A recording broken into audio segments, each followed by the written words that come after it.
Good morning, YouTube. Welcome to the Reptile Barn. Today's video, I'm just going to talk about the pros and cons of breeding ball pythons year-round.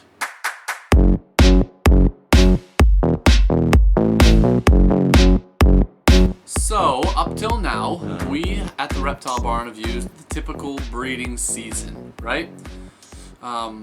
Different breeders start at a little bit different times, but pretty much you breed in the winter, you get your eggs in the summer, is basically how it goes. And most of the time that you're doing that, you're going to be cooling at least the nighttime temperatures, if not night and day, during the winter, right? It's thought that ball pythons in the wild in Africa, they're not really on the equator, right? So there is going to be a slight drop in temperature, at least at night, during the winter. And that is thought to stimulate especially males, but also females, to want to breed, right? So the females start to cycle, they start to build follicles, the males start to be more and more interested in breeding. Spermatogenesis, or production of sperm cells, increases in the males, and they all breed around the same time, it's thought. And then during the summer they're laying their eggs and the babies are hatching.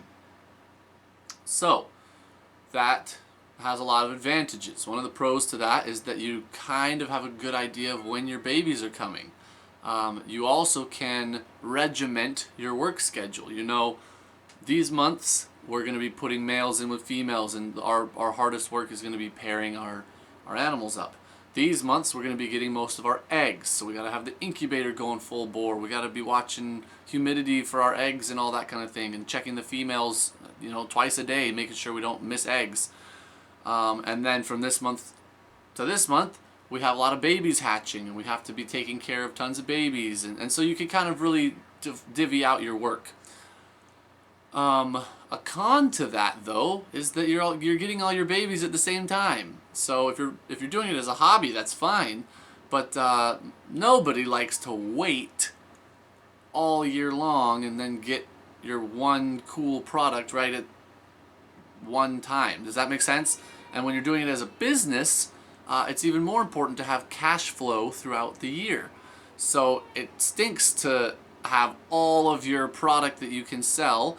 And I know it sounds terrible referring to a live animal as product, but when you're running a business, you have some things that you spend money on and some things that earn you money.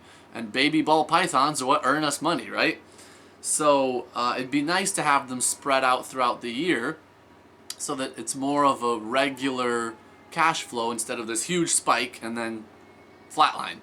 Anyway, so the concept of breeding year-round, many people do this. Basically, what we would do if we switched to that, we would just wait till any given ball python, male or female, was up to a safe breeding weight, and then we would start breeding them. It's difficult to temperature cycle when you're doing this because all of your ball pythons are reaching their breeding weight at different times. So unless you have a huge collection and you can temperature cycle by the rack, or maybe even a set of racks, so that some of them are cycling starting in October, some of them starting in January, some of them starting in May, or whatever, we don't have that size of a collection, so we really wouldn't be able to temperature cycle at all. Now, you can food cycle, which is especially useful for females, to where when you have a female that you think is going to approach ovulation in June, you start really increasing the food intake a couple months before that, right? And this seems to really have a big effect on your female's productivity, how likely she is to lay, right? So you can food cycle just based on individual snakes. So that would be an option for us. A con to breeding year-round is that if you're a breeder with lots of projects, you have specific males you want to go with specific females. But you can't just breed your males year-round. They need breaks, big breaks, especially the males that go completely off of food during their breeding season. Obviously you can't just breed your male year round if he won't eat while he's breeding. I pulled this guy out. This is Leo, Banana Enchi Pied, because he eats year round. He does not fast at all during the winter. This last winter he bred like crazy, and he didn't fast ever. He ate every single week in shed, didn't matter. So he would be a great candidate to breed year round. Again, that doesn't mean that he particularly will be breeding 12 months out of the year. They still need breaks even if they're eating. But some of my males, they fast for 5 months in the winter. That you can't keep breeding them forever and ever and ever when they're not even eating. You're going to kill your male, and we're not okay with that, obviously. So scheduling becomes more difficult when you breed year round, because you have to make sure that the projects you're working on always have a male available.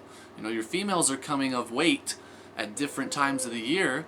You might have to have 2 or 3 males per project instead of just one, because you have to make sure you always have one that is available to breed your females. But as long as you're okay with keeping a higher ratio of males to females, it could still work out for you. Anyway, so we at the Reptile Barn are considering moving towards breeding year round. These are just a few of the pros and cons. I haven't talked about all the details, I guess. We don't know all the details. We've never done it before. But we will hopefully have good success with this, and we'll let you know how it goes during the next several months. This guy, we've actually just started putting back in with females. He bred all winter. He did great, but he kept increasing in weight because he was still eating really well. So we're not worried about his health as far as continuing to breed.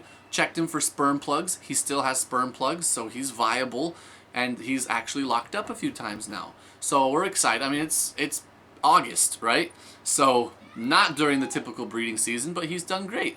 So hopefully some of those females that didn't go, maybe just because they're at the wrong point of their cycle, maybe now this will kind of kickstart them, and they'll begin producing follicles, and who knows, maybe we'll get some clutches in the middle of the winter. That'd be awesome. We would love that. Anyways, so that's all I wanted to talk about.